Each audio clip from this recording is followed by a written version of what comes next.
السلام علیکم ورحمۃ اللہ وبرکاتہ۔ امید ہے کہ آپ حضرات بخیر و عافیت ہوں گے۔ اللہ رب العزت کا شکر ہے کہ اس نے ہمیں اس فتنے کے دور میں ایمان کی حالت میں باقی رکھا ہے۔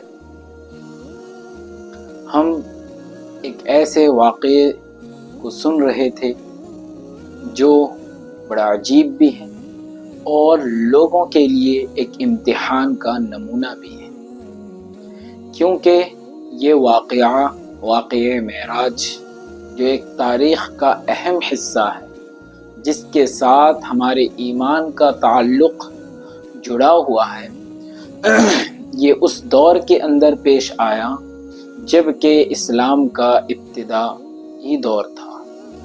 لوگ نئے نئے مسلمان ہوئے تھے، تو لوگوں کے ایمان کو جانچنے کے لیے، پرکھنے کے لیے، ٹٹولنے کے لیے اللہ رب العزت نے ایسے واقعات کے نمونے کو پیش کیا کہ جس سے لوگوں کے ایمان کو جانچا گیا، لوگوں کے ایمان کو پرکھا گیا۔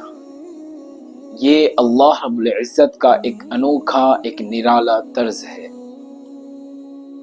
کہ آپ صلی اللہ علیہ وسلم کو ہزاروں سال کی مسافت، جیسے کہ ایک چھوٹی سی مثال ہے، مسجد حرام سے مسجد اقصی تک کی جو مسافت ہے تقریباً 40 رات کی، تو یہ تو لوگوں کے سمجھ کے اعتبار سے ہے۔ پھر وہاں سے آسمان دنیا، پھر وہاں سے ساتویں آسمان، پھر سدرۃ المنتہا، پھر اللہ رب العزت کی جانب۔ ایک سوال یہ بھی ہو سکتا ہے آپ کے ذہن میں کہ دنیا میں اللہ تو ہر جگہ موجود ہے، یہاں بھی موجود ہے، ہمارے پاس میں بھی موجود ہے، بلکہ ہمارے شہرگ سے بھی اللہ زیادہ قریب ہے۔ حبل الورید، اللہ نے اس طریقے کے الفاظ، وَإِذَا سَأْلَكَ عِبَادِي، ایک دیہاتی آپ صلی اللہ علیہ وسلم کے دربار میں آئے اور انہوں نے کہا کہ ہم اللہ سے مانگتے ہیں اور اللہ کہاں ہے، اللہ ہم سے کتنے دور میں، اس طریقے کے الفاظ انہوں نے کہا تھا۔ تو اللہ رب العزت نے آیت کو نازل کر کے یہ بتلایا، وَإِذَا سَأْلَكَ عِبَادِي عَنِّي فَإِنِّي قَرِيب، اور ایک جگہ حبل الورید کا لفظ استعمال کیا، شہرگ سے بھی زیادہ کیا ہے، اللہ ہم سے قریب ہے۔ تو پھر آپ صلی اللہ علیہ وسلم اللہ رب العزت کے پاس گئے، ایک جانب یہاں اللہ کا ہونا مراد، اور ایک جانب آپ صلی اللہ علیہ وسلم کا اللہ رب العزت کے پاس جانا۔ تو جیسے انسان دنیا کے اندر ایک معمولی سی مثال سے سمجھیے، آج کل ہم ویڈیو کال کے اندر بات کرتے ہیں، ایک آدمی پوری دنیا میں بھی ویڈیو کال کر کے بات کر سکتا ہے۔ نیا جو زمانہ ٹیکنالوجی کا ہے، یہ ہمارے لیے سمجھنے کے لیے بہت آسان ہے۔ اللہ نے ان امثال، ان مثالوں کو، ان ایگزامپلس کو کیا پیدا کیا ہے تاکہ ہم دینی علوم کو سمجھ سکیں اچھے انداز سے۔ تو ایک انسان ویڈیو کال میں پوری دنیا میں ہو سکتا ہے، ایک تو ایک معمولی سی مثال ہے۔ تو اللہ رب العزت جہاں ایک وقت میں یہاں بھی ہو سکتا ہے، تو ایک وقت میں وہ اس جگہ میں بھی ہو سکتا ہے۔ تو اللہ رب العزت نے آپ صلی اللہ علیہ وسلم کو وہاں بلایا، جنت و جہنم کا سیر کروایا، اور عجیب عجیب عجائبات کے مناظر آپ صلی اللہ علیہ وسلم کو وہاں دکھائے گئے، لوگوں کو عذاب ہوتا ہوا، لوگوں کو جنت میں رہتے ہوئے، اور عجیب عجیب نعمتوں کا مشاہدہ کرایا گیا۔ نبیوں سے ملاقاتیں ہوئی اس سفر کے اندر، جیسا کہ اس سفر کے اندر آپ صلی اللہ علیہ وسلم نے دیکھا عورتوں کو سخت سے سخت عذاب دیا جا رہا ہے۔ ہم کسی اور جگہ اسے تفصیل سے سنیں گے تاکہ ہم اپنے تاریخی اس ٹاپک سے ادھر ادھر نہ ہو جائیں۔ ایک مختصر اور تفصیل کے ساتھ بھی ہم کسی نہ کسی حد تک انتہا تک پہنچنے کی کوشش کریں گے۔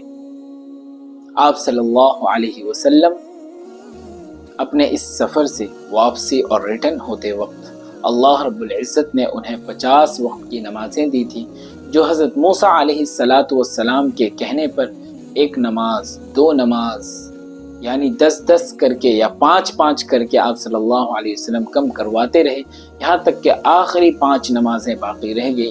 آپ صلی اللہ علیہ وسلم نے کہا کہ اب مجھے جاتے ہوئے شرم آتی ہے، جب یہ بھی مجھ سے چھین لیا گیا تو پھر میں اللہ رب العزت کے پاس سے اور کیا لے کر جاؤں گا۔ اور آج اسی محترم شان عمل کو ہماری یہ امت چھوڑ بیٹھی ہے، جو تمام چیزوں سے افضل، لیکن لوگ اس کو تمام چیزوں سے پیچھے رکھ کر تمام چیزوں کو آگے کر دیتے ہیں۔ نماز کے سلسلے میں نماز کسی حال میں معاف نہیں ہوتی۔ عورتوں کے لیے کبھی کبھار جیسا کہ ماہانہ، ماہواری وغیرہ کا خون آتا ہے، وہ ایک الگ چیز ہے، یہ اللہ کی جانب سے چھوٹ ہے۔ مردوں کو تو کوئی ماہواری کا خون تو نہیں آتا ہے، تو ان کے لیے کیسے معاف ہو جاتی ہے؟ تو ہم تو کسی حال میں بھی نماز کو نہ چھوڑیں۔ عورتوں کے لیے بھی ایک ترغیب یہ ہے کہ اگر اس حال کے اندر وہ نماز نہیں ادا کر سکتی ہیں، لیکن وضو کر کے اتنا دیر مصلی میں ضرور بیٹھا کریں تاکہ نماز کی عادت نہ ٹوٹے۔ بیمار ہیں، کھڑے ہو کر نہیں پڑھ سکتے تو بیٹھ کر نہیں تو لیٹ کر نہیں تو اشارے سے، اتنی چھوٹ دی گئی ہے اس کے اندر، پھر بھی ہم سے یہ کوتاہیاں ہو جاتی ہیں۔ اللہ رب العزت ہمیں اس بہترین عمل کو پابندی کے ساتھ کرنے کی توفیق عطا فرمائے، آمین۔ پھر آپ صلی اللہ علیہ وسلم وہاں سے واپس ہوتے ہیں اور مسجد اقصی، پھر مسجد حرام آ کر پھر اپنی جگہ لیتے ہیں۔ لیکن میں نے بتایا تھا پچھلے سیشن کے اندر کہ آپ صلی اللہ علیہ وسلم کونڈی کھول کر گئے تھے تو وہ کونڈی کا جنجیر ایسے ہی ہل رہا تھا اور بستر کی گرماہٹ ابھی ختم نہیں ہوئی تھی۔ تو ان ہزار میل کے سفروں کو آپ صلی اللہ علیہ وسلم نے آنن فانن کیا طے کیا۔ اور اللہ رب العزت نے جو قرآن میں اس کا نقشہ کھینچا ہے، سبحان الذی اسری بعبدہ لیلا من المسجد الحرام الى المسجد الاقصى بارکنا حولہ لنریہ من آیاتنا، بارکنا حولہ لنریہ من آیاتنا، کیا مراد؟ مسجد حرام سے مسجد اقصی تک۔ تو اس سے یہ بات نہیں سمجھ میں آتی یا اس سے کوئی یہ بات نہ نکال لے کہ کہاں معراج کا تذکرہ تو اس میں نہیں ہے۔ چلو مسجد حرام سے مسجد اقصی تک کے سفر کو طے کیا گیا ہے، مسجد اقصی سے سدرۃ المنتہا، پھر وہاں سے وہاں تک کے سفر کو ذکر نہیں کیا یہاں اللہ رب العزت نے۔ تو ذکر نہ کرنا تو وہ اس بات کا لیے منفی اور نیگیٹو تھنکنگ نہیں ہوتا ہے کہ وہاں سے وہاں تک کا سفر نہ کیا ہو، کیونکہ یہ ایک معجزانہ اور قدرت کا ایک کرشمہ تھا جو اللہ رب العزت جس کے ذریعے ایمان کو ٹٹولنا چاہ رہے تھے کہ کون ہے جس کے دل میں ایمان بیٹھا ہوا ہے، کون ہے جس کے دل میں ایمان پیوست ہو گیا ہے، کون ہے جو اپنے جان کو، مال کو، عزت کو ایمان کے خاطر ساری چیزوں کو داؤں میں لگانے کے لیے تیار ہے۔ تو یہ ایک امتحان تھا، اور جب آپ صلی اللہ علیہ وسلم آ کر پہنچتے ہیں، اور ایک سبب یہ بھی ہے کہ اللہ رب العزت نے ان حصی مثال کو دے کر، یہ مثال جو اللہ رب العزت نے دی ہے مسجد حرام سے مسجد اقصی تک کی ایک حصی مثال ہے جو ان لوگوں کو سمجھ میں آ سکتی ہے کہ مسجد حرام سے مسجد اقصی تک جو 40 رات کی مسافت ہے، جب وہ آنن فانن ہو سکتی ہے تو معراج کی جو مسافت ہے تو ظاہر سی بات ہے وہ بھی ہو سکتی ہے۔ ایک آدمی جب اوڈیشہ سے ممبئی تک کا فلائٹ میں 2 گھنٹے کا سفر طے کر سکتا ہے تو یہ ممکن نہیں ہے کہ وہ ممبئی سے امریکہ تک کا سفر یا ممبئی سے سعودیہ تک کا سفر جو اس سے اور دور ہے نہیں کر سکتا۔ کر سکتا ہے، امکان ہے اس بات کا، تو ایک مثال دے کر اللہ قرآن کوئی کہانی کی کتاب نہیں ہے کہ کسی چیز کو پورا ذکر کیا جائے، بس سمجھنے کے اعتبار سے جو امپورٹنٹ ہوتا ہے، جیسا کہ ہم کوئی بک لکھتے ہیں، کوئی اہمیت کا حامل ہوتا ہے، تو اس میں پوری چیزیں بھری نہیں جاتی، یہ بھی لاؤ یہ بھی ڈال دو، یہ بھی لاؤ یہ بھی ڈال دو، نہیں، جو پوائنٹ ہوتا ہے، اصل مدعا ہوتا ہے، اس کو وہاں رکھا جاتا ہے۔ پارلیمنٹ کے اندر اس سے اور آسان مثال لیجیے، پارلیمنٹ کے اندر جب وقت ملتا ہے بولنے کے لیے ایم ایل ایز کو، ایم پیز کو، تو وہ وہاں پر پورا ہسٹری گناتے نہیں بیٹھتے ہیں۔ اگر پورا ہسٹری گناتے بیٹھے تو پورا پارلیمنٹ میں جو ملنے والا وقت تھا تو وہ ایک آدمی کو مل جائے گا۔ جو سیشنز چالو ہوتے ہیں، مانسون سیشنز، اس طرح ونٹر سیشنز جو ہوتے ہیں، اس کے اندر اور بھی بہت ساری چیزیں ہوتی ہیں، تو اس میں ایک آدمی کو اتنا وقت نہیں ملتا، 5 منٹ کا وقت، 10 منٹ کا وقت، 8 منٹ کا وقت، تو اس میں وہ پوری باتیں کس طرح رکھتا ہے؟ Point by point to point بات رکھتا ہے۔ تو کسی بھی اہم جگہ پر یا اہم کتاب پر، اہم مجلس پر، اہم کنورسیشن پر پوائنٹ کی چیزوں کو رکھا جاتا ہے۔ تو قرآن ان تمام چیزوں سے بڑھ کر ایک اہمیت کی حامل کتاب ہے کہ جس کے اندر اللہ رب العزت نے اہم چیزوں کو ذکر کیا، کہ جس کو اگر کھول کر بیان کیا جائے گا تو کتابوں کی کتابیں، جلدوں کی جلدیں تیار ہو جائیں گی کیا ہو چکی ہیں آلریڈی۔ قرآن کی تفاسیر 80 جلدوں میں، 800 جلدوں میں، 800 والیوم اور 80 والیوم میں موجود ہے۔ اس سے بڑھ کر اور کیا ہو سکتا ہے؟ ایک لفظ پر لوگوں نے بحث کی ہے، ایک کتاب لکھ ڈالی ہے، اتنی پتلی نہیں، یہ موٹی کتابیں لکھ ڈالی ہے۔ یہ ہے قرآن، یہ کوئی کہانی کی کتاب نہیں ہے۔ تو مسجد حرام سے مسجد اقصی تک اللہ رب العزت کو جب لے کر جانے کا امکان ہے، ممکن ہے، تو وہاں سے معراج اور یعنی سدرۃ المنتہا پھر اپنے پاس بھی بلانے کا امکان ہے۔ امکان کیا؟ یقیناً ہوا ہے۔ ہمیں تو یہ عقیدہ رکھنا ہے، اور یہ ہوا تھا کب؟ رجب کے مہینے میں، 27 رجب المرجب۔ آپ صلی اللہ علیہ وسلم کی عمر مبارک 51 سال کی تھی، اور 8 مہینے غالباً اور 20 روز کی تھی۔ تو آپ صلی اللہ علیہ وسلم جب صبح کے وقت یہ سارے واقعات کو لوگوں کو سنانے لگے، تو اب لوگ یہاں پر اس مقام پر آپ کے ہنسی اڑانے لگے، مذاق اڑانے لگے، ٹھٹا کرنے لگے۔ یہ لو آیا انبیاء کی امامت کرنے والا، یہ لو آیا معراج جانے والا، یہ لو آیا جنت اور دوزخ کو ایک رات کے اندر دیکھ کر آنے والا، یہ لو آیا ساتوں آسمان کی سیر کرنے۔ جیسا کہ اس دور میں بھی لوگ رہتے ہیں نا، اس طرح کی تانے دیتے ہیں، تو اس دور میں بھی ایسے لوگ موجود تھے۔ اب اس دور کے اندر جو لوگ اس طرح کی تانے دیتے ہیں، تو اب وہ سوچ لیں کہ ہم کن کی نسلوں میں سے آئے ہیں۔ تو کسی کو تانا دینا، اس طرح کا برے القاب سے پکارنا، یہ اچھی بات نہیں ہے، بلکہ گناہ کبیرہ ہے۔ تو آپ صلی اللہ علیہ وسلم نے جب لوگوں کو بتلایا تو لوگ کیا ہو گئے؟ آپ صلی اللہ علیہ وسلم کا ٹھٹا مذاق کرنے لگے، ساحر کہنے لگے، مجنون بتلانے لگے۔ پھر کچھ لوگ مذاق کرتے کرتے ابو بکر رضی اللہ تعالی عنہ کے پاس پہنچ گئے اور انہیں بھی کہنے لگے، ان کا بھی مذاق اڑایا، اے لوگ، اب تو تمہارا ساتھی کہہ رہا ہے کہ ایک رات میں مسجد اقصی سے معراج یعنی سدرۃ المنتہا، پھر وہاں سے اللہ سے ملاقات، جنت اور دوزخ کی سیر، یہ ساری چیزیں ایک رات میں کر کے آ گیا۔ تو ابو بکر رضی اللہ تعالی عنہ کا جواب سونے کی سیاہی سے لکھنے کے قابل ہے۔ ایمان ایسا، ایمان ہو تو ابو بکر، عمر، عثمان، علی، طلحہ، زبیر، ان جیسا ایمان، اصل ایمان انہیں کہا جاتا ہے کہ بن دیکھے بھی انہوں نے گواہی دی۔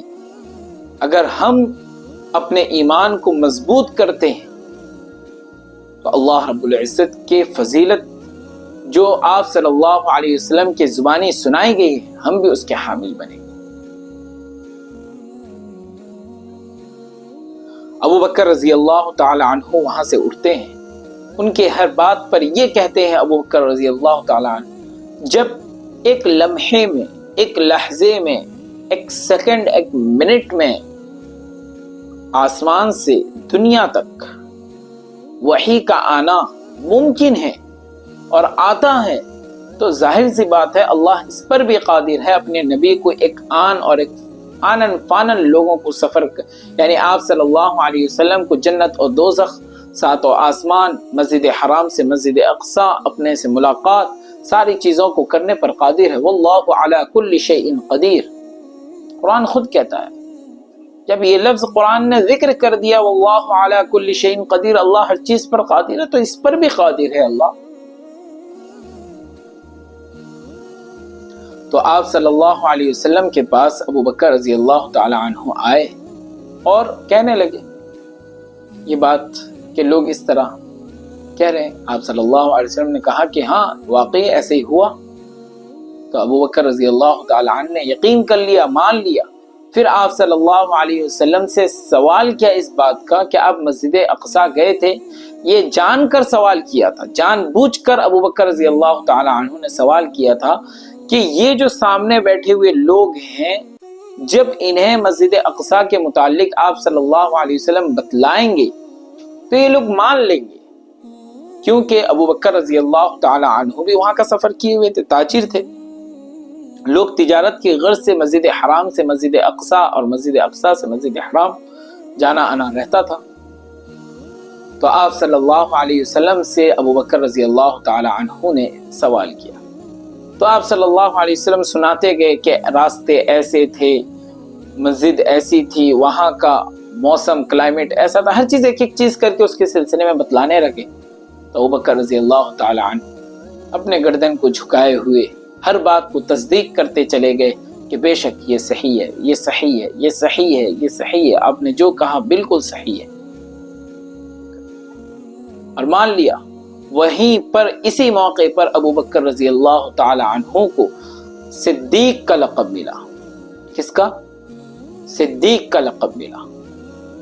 اس موقع پر سب سے پہلے جس نے اپنے ایمان اور یقین کو کیا کر لیا، اپنے دامن اور اپنے جگر گوشے میں بھر لیا، وہ ہے ابو بکر صدیق رضی اللہ تعالی۔ پھر انہی میں سے، ان دوسرے لوگوں میں سے پھر بے تکا واہیات جیسا سوال جس سے کوئی لینا دینا نہیں، اب پوچھنے لگے کہ ارے بیت المقدس، مسجد اقصی کی دروازے کتنے تھے؟ ارے ہم کسی مہمان کے گھر جاتے ہیں، ذرا بتائیے مجھے، ہم یہ گنتے ہیں بیٹھ کے، اچھا اس کا ایک دروازہ یہاں تھا، ایک دروازہ وہاں ہے، ایک دروازہ وہاں ہے، ایک کھڑکی وہاں تھا، ایک ریک وہاں تھا، اتنا کوئی دیکھتا ہے؟ کسی کو نہیں معلوم ہوتا ہے، کھڑکی ایسی تھی، ایسا تھا۔ یہ بے تکا سوال جس سے کوئی لینا، ہاں تھوڑی موڑی چیز جو انسان، جو پوائنٹ، جو بڑی چیزیں ہوتی ہیں جو دکھنے والی ہو تو وہ انسان دکھتا ہے، یہ ساری چیزوں کو کون گنتے بیٹھتا ہے یا اس کو نوٹ کرتا ہے؟ یہ بے تکا سوال کرنے لگے۔ لیکن اللہ رب العزت بھی اس پر قادر تھا کہ فرشتوں کے ذریعے مسجد اقصی کو اٹھا کر، بیت المقدس کو اٹھا کر لا کے آپ صلی اللہ علیہ وسلم کے سامنے کر دیا گیا، یا اس کے پردے کو، سامنے حائل پردوں کو ہٹا دیا گیا۔ آپ صلی اللہ علیہ وسلم ایک ایک چیز کو شمار کرتے گئے اور ان کا جواب دیتے گئے۔ پھر بھی ان بےہودوں نے، بے ایمانوں نے، بے حسوں نے ایمان کیا لاتے، انہوں نے آپ صلی اللہ علیہ وسلم کو ساحر، جادوگر، مجنون کہنے لگے۔ اس کے بعد ابو بکر رضی اللہ تعالی عنہ کو بھی بیوقوف اور کم عقل کہنے لگے۔ جب آپ صلی اللہ علیہ وسلم نمازیں ادا کرتے تھے تو آپ صلی اللہ علیہ وسلم پر اجڑیاں اور غلاظتیں لا کر ڈال دی جاتی تھی۔ ایک مرتبہ آپ صلی اللہ علیہ وسلم مسجد حرام سے نماز پڑھ کر نکل رہے تھے تو کسی نے آپ صلی اللہ علیہ وسلم کے چادر کو اس انداز سے کھینچا کہ پورا گلہ یعنی پھنس گیا کہ جان نکل جائے۔ ابو بکر رضی اللہ تعالی عنہ دوڑے آئے اور آپ صلی اللہ علیہ وسلم کو بچایا، اور خوب غم زدہ ہوئے، حزن و منال میں ڈوب گئے اور غصہ بھی آیا۔ اور آپ صلی اللہ علیہ وسلم جب راستوں میں چڑھتے تھے تو لوگ کیا کرتے تھے؟ کنکریاں پھینک دیتے تھے، دھول پھینکتے تھے، غلاظتیں پھینکتے تھے. اس شریف طبیعت کو پتہ نہیں کس طرح کا غصہ آتا ہوگا، لیکن وہ حلم کا پہاڑ، صبر کا پہاڑ، کسی سے انتقام لینے کے لیے ایک لفظ بھی ان کی زبان سے نہیں نکلتی. نماز پڑھتے تھے جو غلاظتیں پھینک دی جاتی تھی. آپ صلی اللہ علیہ وسلم نے ایک بڑا سا پتھر لا کر رکھا تھا تاکہ غلاظت مجھ پر نماز پڑھنے کے دوران نہ گرے، لیکن ایسا ہوتا تھا کہ وہ اس کے باوجود بھی آپ صلی اللہ علیہ وسلم پر پھینکتے تھے.